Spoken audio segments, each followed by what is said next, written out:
नमस्कार, desert storm से मैं विमल शर्मा। राजस्थान में विधानसभा चुनाव की उल्टी गिनती शुरू हो गई है। आज से चुनाव आयोग ने राजस्थान सहित 5 प्रदेशों में चुनाव की घोषणा कर दी है और इसी के साथ में आचार संहिता लग गई है।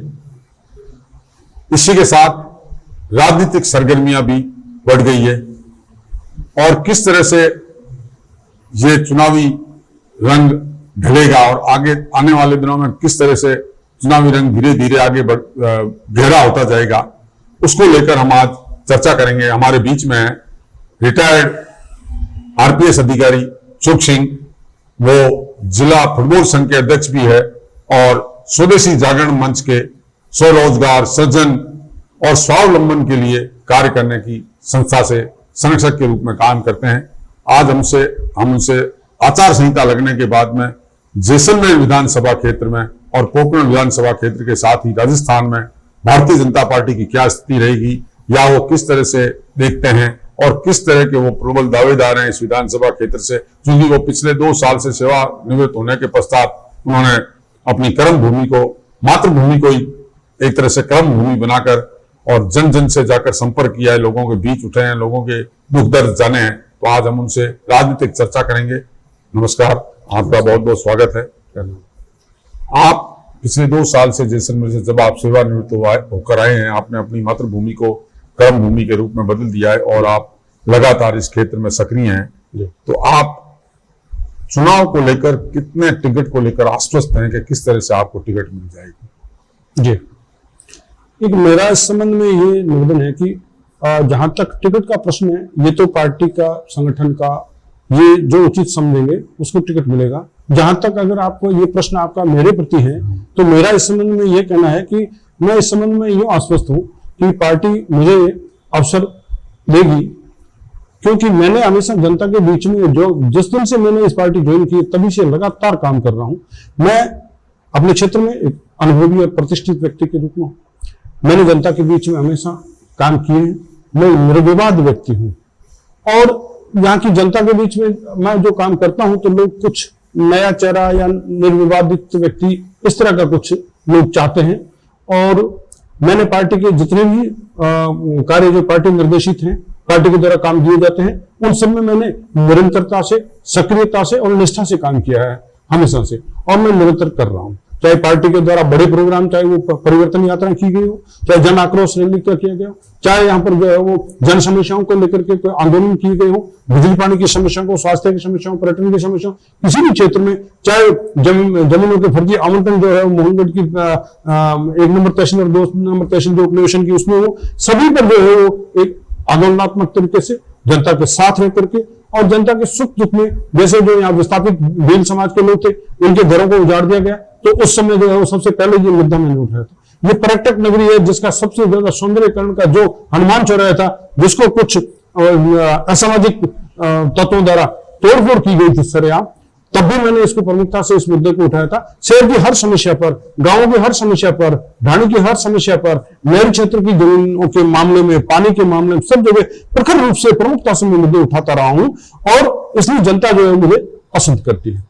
आपने एक बात कही कि मैं चूंकि नया हूं, आमतौर से ये देखा गया है कि जो फ्रेश चेहरा होता है आमतौर से पब्लिक उसको पसंद करती है। तो आप अपना आधार जीत का किसको मानते हैं? पिछले 2 साल से आप सक्रिय हैं, तो आधार क्या है आपका जीत का? जी, क्योंकि मैं इसमें एक और शब्द ऐड करूंगा, एक बात और ऐड करूंगा, क्योंकि जातिगत जो स्थिति है उसको नकारा नहीं जा सकता कि भारतीय जनता पार्टी के कमल के फूल, नरेंद्र मोदी के नाम पे, स्थानीय मुद्दों के नाम के साथ साथ ही एक जाति बहुत बड़ा मुद्दा होता है। आप किस तरह से आप देखते हैं इस चीज को?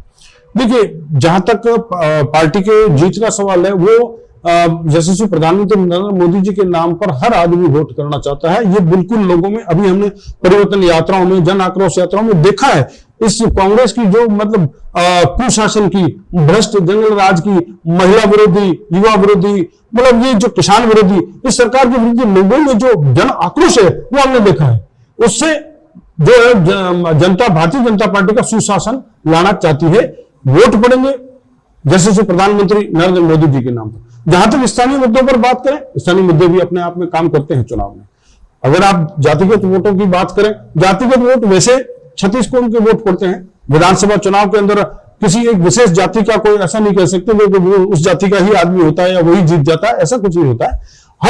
हर कौम का, हर जाति के जो वोटर जो है ना, वो वोट देते हैं, तभी वो प्रबल संभावना बनती है जीत की। और यहाँ सब सारी जातियां सब जो है वो भारतीय जनता पार्टी के साथ में है। भारतीय जनता पार्टी को जिताएगी, कमल के फूल को जिताएगी निश्चित तौर पे। फ्रेश चेहरे का क्या लाभ देखते हैं आप कि फ्रेश चेहरा जब होता है तो उसको क्या उससे फायदा मिलता है और किस तरह से जनता देखती है एक नए चेहरे के रूप में? जी, नए चेहरे में लोगों ने ये कि जैसलमेर की जनता में मैंने जो देखा है, मैंने जो महसूस किया है, वो ये कि लोग ये चाहते हैं कि मतलब कोई भी विवादों से घिरे हुए जो भी इंसान होते हैं उनसे लोग जो है थोड़ा सा मतलब कुछ दूरी बना लेते हैं। नए चेहरे को पसंद करते हैं कि भाई सबको आजमाया है, अब नए चेहरे को भी आजमा के देखते हैं ये कितना काम करता है, कैसे काम करता है।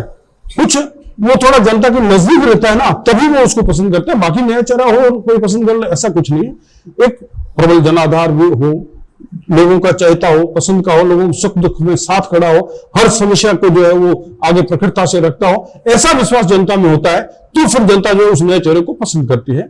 जैसलमेर विधानसभा में चूंकि दावेदारों की संख्या आधा दर्जन से ज्यादा है और सक्रिय रूप से सब जुड़े हुए हैं, तो आप ऐसी स्थिति में अपने प्रतिद्वंदी के सामने आपको कहां खड़ा पाते हैं?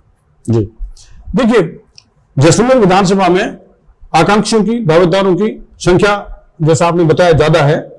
निश्चित तौर पर एक अच्छी पार्टी है, विश्व की सबसे बड़ी पार्टी है और लोकतांत्रिक पार्टी है, जिसमें सारी जो निर्णय होते हैं, सारे जो मतलब वर्किंग्स है, वो सब डेमोक्रेटिक है। तो एक ऐसी लोकतांत्रिक व्यवस्था की जो पार्टी, लोकतांत्रिक आस्था वाली और विश्वास वाली पार्टी, तो उसमें लोग ज्यादा से ज्यादा जो है वो सक्रियता से आते हैं, अपनी दावेदारी भी रखते हैं। अच्छी बात है, ये एक स्वस्थ बात है।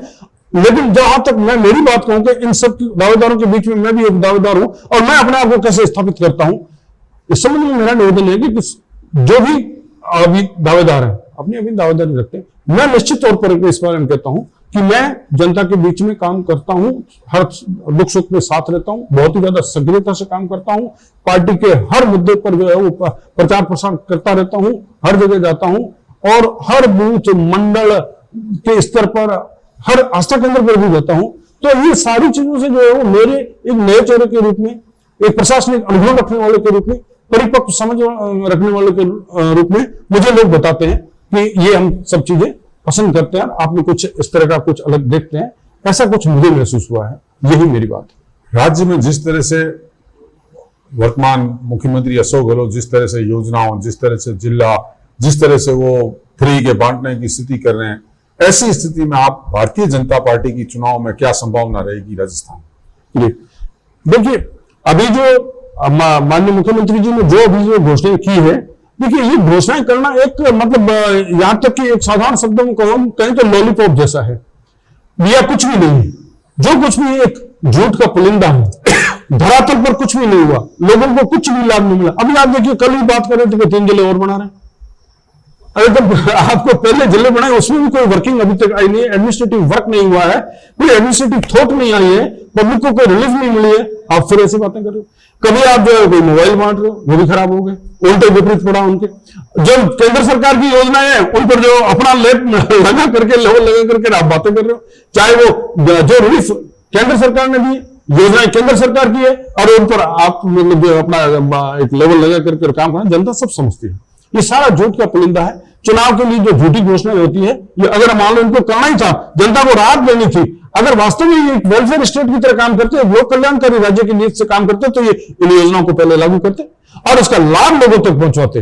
ये सिर्फ घोषणाएं हैं, घोषणा करना एक अलग बात है, लाभ पहुंचाना एक अलग बात है। ये सब झूठी घोषणाएं हैं, चुनावी घोषणाएं, इससे ज्यादा कुछ भी नहीं है। जनता इन सबको समझती है, इसलिए सरकार को नकार देगी और भारतीय जनता पार्टी को कमल के फूल को खिलाएगी और सबका विश्वास माननीय यशस्वी प्रधानमंत्री नरेंद्र मोदी जी में। राजस्थान में मुख्यमंत्री कौन? ये चुनाव जिस तरह से मोदी जी ने कहा है कि कमल के फूल के नाम पे लड़ा जाएगा, तो आपको क्या लगता है कि जो जयपुर में गुटबाजी है जिस तरह का, उसका कोई भाजपा को नुकसान होने की संभावना? देखिए, गुटबाजी जैसी ऐसी कोई बात नहीं है। जहां तक मुख्यमंत्री कौन होगा, मैं तो एक बहुत छोटा सा साधारण कार्यकर्ता हूं, मैं इस विषय में जो है वो ज्यादा कुछ नहीं बता सकता। माननीय यशस्वी प्रधानमंत्री नरेंद्र मोदी जी का कहना है कि हमारा जो नेतृत्व है वो कमल का फूल है, हमारा जो पार्टी का जो निशान है वही हमारे लिए सब कुछ है, हम तो उसके सैनिक हैं और हम कमल का फूल खिलेगा। कमल का फूल हमारा नेतृत्व है, कमल के फूल में हमारी आस्था है, कमल का फूल ही हमारे लिए सर्वोपरि। ये हमारे साथ में सुख सिंह जी सोढा, जिन्होंने बेबाकी से अपनी बात रखी और ये भी बताया उन्होंने कि अगर उनको टिकट मिलती है तो किस तरह से यहाँ जीत सकते हैं, या जो पिछले 2 साल में सक्रिय रह के जो कार्य किया है उसका उनको लाभ मिलेगा, या यूं कहें कि वो एक फ्रेश चेहरे के रूप में तो उनको उनका लाभ मिलेगा। उन्होंने बड़े अच्छे ढंग से बात रखी। आप हमारे स्टूडियो में आए, आपका बहुत बहुत धन्यवाद। जय हिंद, जय भारत। स्वागत।